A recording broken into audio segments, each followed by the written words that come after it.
ಆತ್ಮೀಯ ಗೆಳೆಯರೇ, ದಿವ್ಯಾನಂದ ಮೂರ್ತಿ ಮಾತಾಡ್ತಾ ಇದ್ದೀನಿ ದಿವ್ಯಾರೂಪ ಚಾನಲಿಂದ.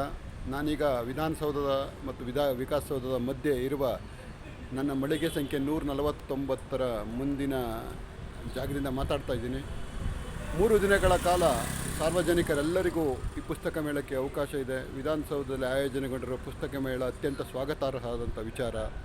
ನಾನು ಒಂದು ಮಳಿಗೆಯನ್ನು ಪಡೆದುಕೊಂಡಿದ್ದೇನೆ. ವ್ಯಕ್ತಿತ್ವ ವಿಕಸನದ ನನ್ನ 3 ಕೃತಿಗಳು, ಮನಸ್ಸು ಆಗಲಿ, ಜೀವನ ಜೇನಾಗಲಿ, ಔದಾರ್ಯದ ಜೀವನ, ಮಾಧುರ್ಯದ ಮಧುಬನ, ಅನುಭವದ ಜೇನಾನಿ, ಅಮೃತದ ಸಂಜೀವಿನಿ ಇಲ್ಲಿ ರಿಯಾಯಿತಿ ದರದಲ್ಲಿ ಸಿಗುತ್ತೆ. ತಾವುಗಳೆಲ್ಲರೂ ಬಂದು ರಿಯಾಯಿತಿ ದರದಲ್ಲಿ ಪುಸ್ತಕ ಪಡಿಬೇಕು. ವಿಧಾನಸೌಧದ ಆವರಣವನ್ನು ನೋಡಬೇಕು. ಇಲ್ಲಿ ಆಹಾರ ಮೇಳ ಇದೆ, ಪ್ರತಿಯೊಂದು ವ್ಯವಸ್ಥೆ ಇದೆ, ಒಳ್ಳೊಳ್ಳೆ ಕಾರ್ಯಕ್ರಮಗಳಿವೆ. ತಾವೆಲ್ಲರೂ ಕೂಡ ಈ 28ನೇ ತಾರೀಕು ಮತ್ತು ಮಾರ್ಚ್ 1, 2 ದಿನಗಳನ್ನು ಸದುಪಯೋಗ ಪಡಿಸ್ಕೋಬೇಕು ಗೆಳೆಯರೆ. ಮನಸ್ಸಿಗಿಂತ ದೊಡ್ಡದು ಯಾವುದೂ ಇಲ್ಲ ಅಂತ ಮನಸ್ಸಿನ ಬಗ್ಗೆ ಕೃತಿಗಳನ್ನ ಬರೆದಿದ್ದೀನಿ. ರಾಜ್ಯದಾದ್ಯಂತ ಸ್ವಲ್ಪ ಪ್ರಸಿದ್ಧಿಗೆ ಬರ್ತಾ ಇದೆ. ತಮ್ಮೆಲ್ಲರ ಸಹಕಾರ ಇರಲಿ. ತಾವು ಖಂಡಿತ ವಿಧಾನಸೌಧ ಆವರಣಕ್ಕೆ ಬರಬೇಕು. ಈ ಒಂದು ದಿನಗಳನ್ನು ನೀವು ಸುಂದರಗೊಳಿಸ್ಕೋಬೇಕು. ಮತ್ತು ಮನಸ್ಸನ್ನು ಗೆಲ್ಲುವಂಥ ಪ್ರಯತ್ನದಲ್ಲಿ ನೀವು ಯಶಸ್ವಿ ಆಗಬೇಕು. ಭಾಳ ಆಯೋಜನೆಗೊಂಡಿದೆ ಕಾರ್ಯಕ್ರಮಗಳು. ಸಾರ್ವಜನಿಕರಿಗಾಗಿ ವಿಶೇಷವಾದ ಕಾರ್ಯಕ್ರಮಗಳನ್ನ ಮಾಡಿ ಮುಕ್ತ ಅವಕಾಶವನ್ನು ಕೊಟ್ಟಿದ್ದಾರೆ ಗೆಳೆಯರೆ. ತಾವು ಇಂಥ ಒಂದು ಸುಂದರ ಅವಕಾಶವನ್ನು ದಯಮಾಡಿ ಮಿಸ್ ಮಾಡ್ಕೋಬೇಡಿ.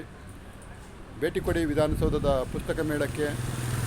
ನನ್ನ ಮಳಿಗೆ ಸಂಖ್ಯೆ 149. ಇಲ್ಲಿ ವ್ಯಕ್ತಿತ್ವ ವಿಕಸನದ ಕೃತಿಗಳು ನಿಮಗೆ ಖಂಡಿತ ರಿಯಾಯಿತಿ ದರದಲ್ಲಿ ಸಿಗುತ್ತೆ ಗೆಳೆಯರೆ.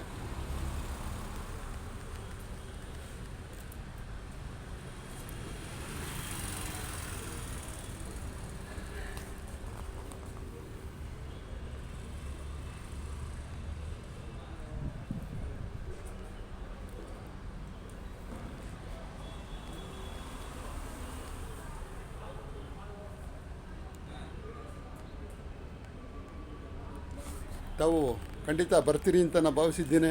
ನಿಮ್ಮನ್ನೆಲ್ಲ ಸ್ವಾಗತಿಸ್ತೀನಿ. ಖಂಡಿತ ತಾವು ಬಂದು ಈ ಕಿರು ಲೇಖಕನ್ನು ಎನ್ಕರೇಜ್ ಮಾಡಬೇಕು. ಮನಸ್ಸು ಬಗ್ಗೆ ಮತ್ತಷ್ಟು ಕೃತಿಗಳನ್ನ ಬರೆಯುವ ನನ್ನ ಪ್ರಯತ್ನಕ್ಕೆ ನಿಮ್ಮ ಸಹಕಾರ, ಪ್ರೋತ್ಸಾಹ ಸ್ಫೂರ್ತಿ ತುಂಬುತ್ತವೆ ಗೆಳೆಯರೆ. ಮರೆಯದೇ ಭೇಟಿ ಕೊಡಿ. ರೂಪಶ್ರೀ ಪ್ರಕಾಶನ, ಮಳಿಗೆ ನಂಬರ್ 149. ನಮಸ್ಕಾರಗಳು ಗೆಳೆಯರೆ.